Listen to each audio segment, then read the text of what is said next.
Well, hello and welcome to Faith, Philosophy and Life with me, Mr. Shelton. A little bit of a more complicated, more touching one today, I'm sure, because today we're going to be thinking about Jewish funerals. Now, we've been thinking about Jewish life after death with Olam Haba, so I know that this might be one that's quite upsetting for you. So if you think that, because obviously it's a sensitive topic, then just let your teacher know, and I'm sure they can find something else for you to do. That said, I think it's really important that we do think about this and think about the way that a community might support somebody in a difficult time. And we're going to think about how Jews support people in difficult times as well. So we're going to look at the Shiva mourning rituals as well. And lighting candles is a big thing about that. I'm going to say a prayer though now. So I appreciate this might be quite a difficult one for some of us. So if it is, then please just let your teacher know and just stop this clip. That said, you need to grab a pen and paper, and we're going to continue in my usual style. So grab pen and paper, and here's the cheesy intro music.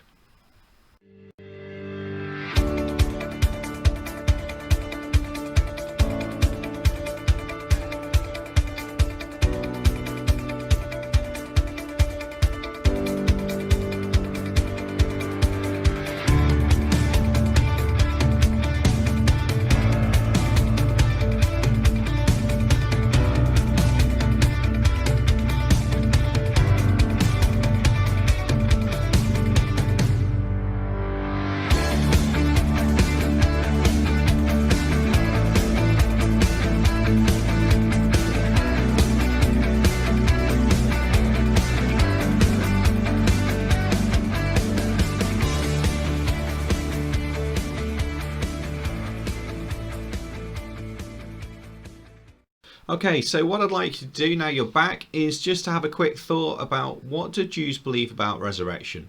Now, if you remember back to the last clip, you'll realise that they've got quite a varied view on it. So what do Jews believe about resurrection? Okay, now you may have discovered this last time as well, but the Jews that do believe in resurrection believe in a bodily resurrection as well. So Jews get buried with their head facing towards Jerusalem.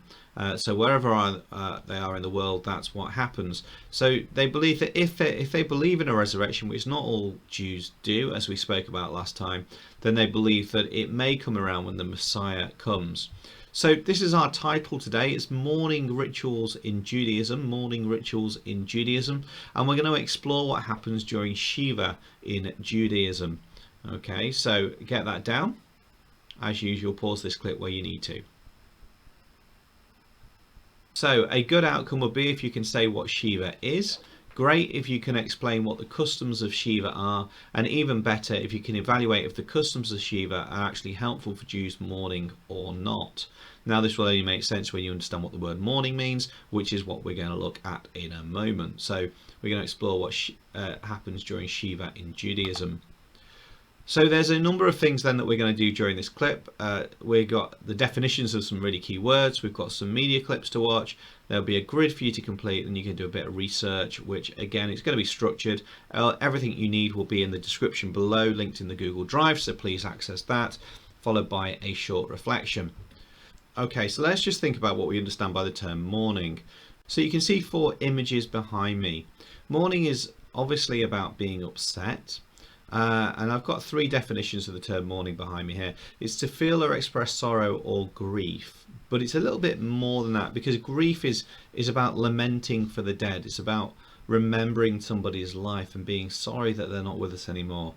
And we have to show the conventional or usual signs of sorrow over a person's death. So let's just get a definition of mourning down. It could be one of those 3, or it could be a definition within your own terms. So mourning is. Okay, so there are some other key terms. Again, I wouldn't get hung up about being aware of all of these, but they do come up during today's lesson, and I'd hate for you to not have an idea what we were talking about. So these are here for you to flick back to. So the onan then is the immediate relative of the deceased. So for the example, if my wife died, then I would be the onan. The Kaddish is a meaningful prayer that expresses and reflects the values of the Jewish people that's said. The Yahrzeit is a special day of recognition that people say a year after the anniversary of the death of their parents, and the Shevra Kadisha is an organisation of men and women who whose job it is to look after the deceased. Okay, so there's just some terms for you to be aware of. Again, pause anything you need to as we go, but I don't want to dwell on some of this. So I'd like you now to try and work out what you think the term Shiva means. Now, I know that Shiva is also a Hindu god, but that's not what we're talking about here. We're talking about something totally different. So have a look at these images and see if you can work out what you think the word Shiva means in Judaism. So Shiva then, if you can define this in your books, Shiva begins immediately after the burial and concludes for a short time of mourning 7 days later. It's normal to observe Shiva in the home of the deceased, and the family should be together during this time. So you've got the idea there of the burial, and then for 7 days the family stay in the home. What we're going to do now is we are going to look at a quick media clip. There are some questions which are linked in the description below. If you access those, the questions will be there to help you with this clip. And so I'd like you to watch this clip and answer the questions on the sheet. Jewish mourning customs are specifically designed to make sure that the mourner has time and space to grieve, away from their daily routine, and to help you, their friend, make sure that they are comforted and sustained. Often while a Jewish mourner is at the funeral, community members are preparing a space, usually a family home, for the period known as Shiva. The mourners stay inside to reflect on the life of the person who died, receive visitors, pray, and grieve. Mourners are not expected to entertain, rather the opposite. The community provides meals and a comforting presence for the mourners during this period. Don't wait for an invitation. It's an important mitzvah to visit your friend at the Shiva home after they've lost their loved one. You may witness some customs that seem unusual, such as the covering of mirrors, the mourner sitting low to the floor, a tear in their clothing, or the burning of a 7-day candle. Any questions? When do I visit? Shiva is traditionally observed for 1 week following the death. If the family hasn't announced or publicized a list of visit times, call the funeral home or synagogue, or give a call over to the house before stopping by. What should I bring? Find out if there is a coordinated effort of meals being prepared for the family that you can participate in. Otherwise, a basket of fresh, uncut fruit is a thoughtful and practical addition to any Shiva home. What should I say? You don't have to say anything. It's enough to be present. Let the mourner set both the pace and tone of the conversation. Once the mourner speaks to you, you can offer condolences and, if it feels right, share memories of the deceased. Elements of the Jewish mourning process continue beyond the 7 days of Shiva, 30 days for most mourners, and 11 months for those who have lost a parent. It's important for you to be supportive of your friend and help keep the memory of their loved one alive for the years to come. Some ways to do this are by making a charitable donation in the name of the deceased to a cause important to you or to them, contacting your friend near holiday times when they might especially be thinking of family, or attending synagogue with them for the anniversary of their loved one's death. Okay, brilliant. Hopefully you've got that done now. So a good outcome, we say, if you know what Shiva is, and hopefully we're really clear on that now. Great if we can start to explain what the customs of Shiva are.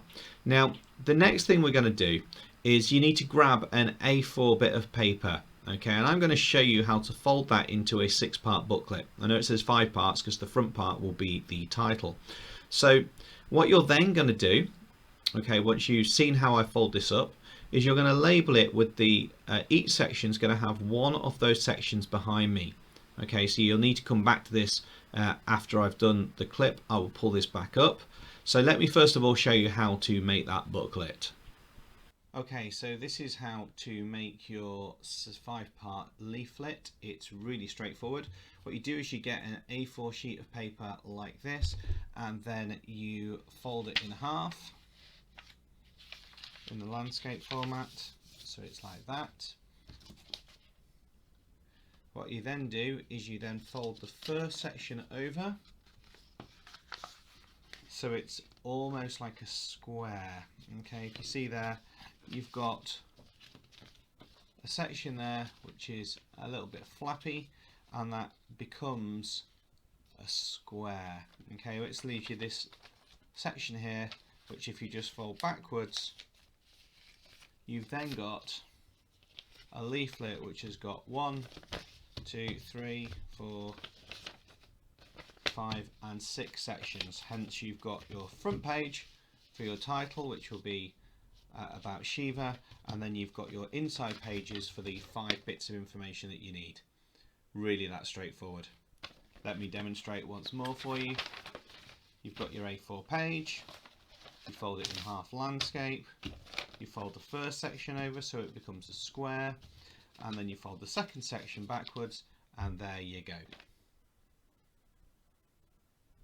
Okay, so hopefully that's now made. So in one of the sections you're going to label it Jewish attitudes to death, and the next one immediately after Jews die, in the next one in the funeral service, in the next one straight after the funeral service, and the next one the first 7 days of Shiva.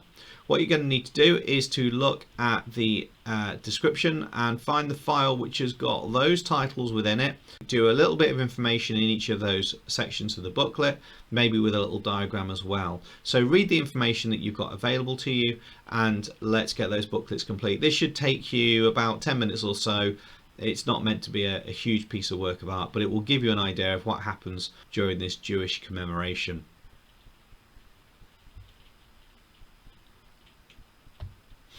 Okay, so hopefully now you've got that done because you've come back to me. So we said a good outcome would be if you could say what Shiva is. Great if you could talk about the customs of Shiva, and even better if you could say if they're useful or not. So the next thing I'd like you to do is to draw a grid that looks like that. Or again, I've got one on the system for you that you can access. So what you're going to do is you're going to do a little bit of research for each of those squares. So it's something similar to what you've just done, apart from it's not in a booklet form. And this is different information, so you need to find the worksheets. So what you're going to do is you're going to look at the information sheets available to you and just summarize down maybe 3 or 4 points for each of those 4 sections, and that will give you everything you need for the conclusion of the work we're going to go on to. So just look at the information grids now and summarize that down to 3 or 4 points for each of those sections. Okay, so just coming up to concluding then, I'd like you to do this exam reflection question. The question is this: describe what happens in Shiva. Describe what happens in Shiva. So you're after 5 things within this question. 4 bits of information and a quote which is explained. Okay, so 4 bits of information, a quote that's explained, that's how you get your 5 marks. Remember, you've got to use key terms. You've got to be using a quote if you've got one from the work we've done today. This should take you 5 minutes, so write the question out and give it a go, and I'll see you in 5 minutes. Okay, so this is the marking grid behind me, which some of you may be familiar with already. So just do a few quick checks. Can you underline now any key terms that you've used, for example, like Shiva, or candles for this term, or leather, if you're talking about leather shoes or sitting on the floor. So can you go through and just underline any key terms?